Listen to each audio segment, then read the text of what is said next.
Subscribe our channel and hit the bell icon so that you will be notified when you upload a new video. नमस्ते सबैजनालाई हाम्रो YouTube च्यानलमा यहाँहरुलाई स्वागत छ। म आज हजुरहरुलाई यो पहाडको फोटो कसरी एडिट गर्ने, यसको पहाडको डिटेलहरु कसरी राम्रोसँग ल्याउने भनेर देखाउन गइरहेको छु। त्यसको लागि पहिला तपाईले Lightroom भन्ने एप्लिकेसन डाउनलोड गर्नुपर्ने हुन्छ। त्यो प्ले स्टोरमा पाइन्छ। म लिंक तपाईको तल डिस्क्रिप्सनमा छोडिदिन्छु। तपाईले यसलाई यो फोटोलाई शेयर गरेर तपाईको यहाँ एड टु Lightroom भनेर गरेको हुन्छ। त्यहाँनेर गएर क्लिक गर्नु होला। अनि इम्पोर्ट हुन्छ एकछिनमा। अब यो इम्पोर्ट भएको फोटोलाई हजुरले एडिट गर्न पर्यो भने यहाँ लाइट कलरहरुको कुराहरु आउँछ। तपाईले सुरुमा चाहिँ लाइटमा जानुपर्ने हुन्छ। लाइटमा चाहिँ तपाईको एक्सपोजर अब कतिको ब्राइट कतिको लो अलिकति एक्सपोजर तल घटाउनु भयो भने तपाईको यो आकाश नीलो देख्न सक्नुहुन्छ। जुन कि राम्रो कुरा हो। तपाईको ओभर एक्सपोज गर्यो भने एकदम नराम्रो आउँछ। त्यही भएर अलिकति एक्सपोजर घटाउँदा केही फरक पर्दैन हजुरलाई। अनि अब कन्ट्रास्ट भन्ने कुरा चाहिँ तपाईको अलिकति गाढा बनाउनु पर्यो भने अलिकति बढाउँदा भयो कन्ट्रास्ट। मैले यतिसम्म राख्दिएको छु। मेन कुरो भनेको तपाईको हाइलाइट भन्ने कुरा हुन्छ। यसलाई चाहिँ पुरै घटाइदिदा हुन्छ सक्दोसम्म। हेर्न सक्नुहुन्छ हाइलाइट घटाउँदाखेरि कतिको मजाले आकाशको डिटेल आएको छ तपाईको। देख्न सक्नुहुन्छ आकाशको डिटेलहरु मजाले आएको छ।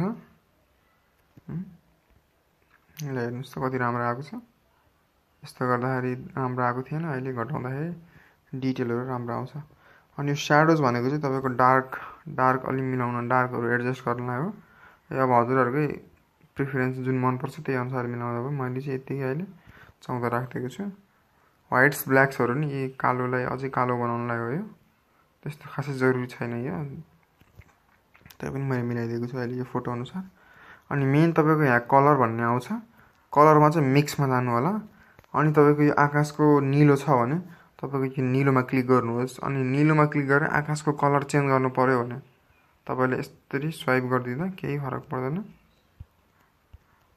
कलरै चेन्ज भइदिन्छ तपाईको आकाशको ल हेर्न सक्नुहुन्छ। आकाशको कलरै मजाले चेन्ज भएको छ। अब यस्तो धेरै बनाउनु नि राम्रो हैन यो। त अलिकति छुट्टै भिन्न बनाउनु पर्यो भने हजुरहरुले यस्तो घटाउँदा बढाउँदा केही फरक पर्दैन। नीलो थियो मैले अलिकति यस्तो बनाएको छु यसलाई। अनि अब तपाईको अर्को यहाँ सिलेक्ट गर्ने पनि हुन्छ। सिलेक्ट गर्नु होला यहाँ।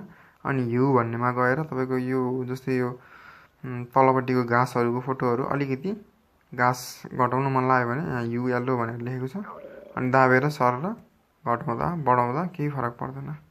घटायो भने तपाईको यो हरियो सब सर्लक्कै जाने छ हैन। अब अलिकति बढाउँदा हरियो अलिकति राम्रो आएको देखिन सक्छ। तर त्यो धेरै हरियो र नीलो अलि राम्रो देखिएन। म यसलाई अलिकति घटाएको छु।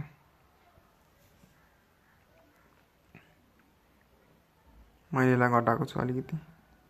ल हेर्न सक्नुहुन्छ। अझै तपाईको फेरि पनि अर्को कलरलाई मिलाउनु पर्यो भने यतापट्टि दाबेर तपाईको नीलो भनेर सिलेक्ट भयो। मिस्टेक भयो अलिकति छानेर जुम गरेर तपाईको यो हरियो कलरलाई येलोमा भनेर भयो फेरि यो। यसलाई अलिकति ओरेन्ज भयो। यसलाई ग्रीन टक ग्रीन सिलेक्ट हुने तरिकाले गर्नुपर्ने हुन्छ। यो मैले सबैको घटाइदिएको छु। ल हेर्न सक्नुहुन्छ मैले यसलाई हटाइदिएँ हैन डन गरिदिएँ। अब तपाईको भिग्नेट भन्ने एउटा अप्सन हुन्छ। यसलाई अलिकति तल लानुभयो भने माथि कुनामा कालोहरु आइदिन सक्छ अलिकति। यसले चाहिँ तपाईको अलिकति फोकस गराउँछ के तपाईको भ्यूलाई। अनि अर्को यतापट्टि छ डिटेल। डिटेल भन्ने कुराले चाहिँ अलिकति तपाईको फोटोहरुलाई अलिकति स्ट्रक्चर दिने काम गर्छ। जस्तै मैले अलिकति डिटेल बढाए तपाईले हेर्न सक्नुहुन्छ। अलिकति क्ल्यारिटी बढेको छ शार्पनिङमा।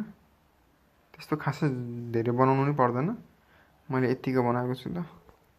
यो भन्दा अरु इफेक्ट त्यस्तो जरुरी छैन। यतिकैमा हजुरहरुले सेभ गर्दिदा केही फरक पर्दैन। अब सेभ गर्दाखेरि एकदम हाई क्वालिटीमा गर्नु होला सेभ।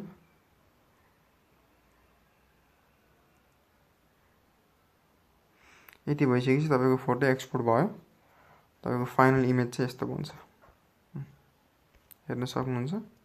मजाको डिटेल छ। पहिलाको इमेज हेर्न पर्दाखेरि दाबी राख्नुस्। पहिलाको इमेज यस्तो थियो। एडिट भइसकेपछि यस्तो भयो। ल हेर्न सक्नुहुन्छ कतिको मजाको फोटो देखिएको छ।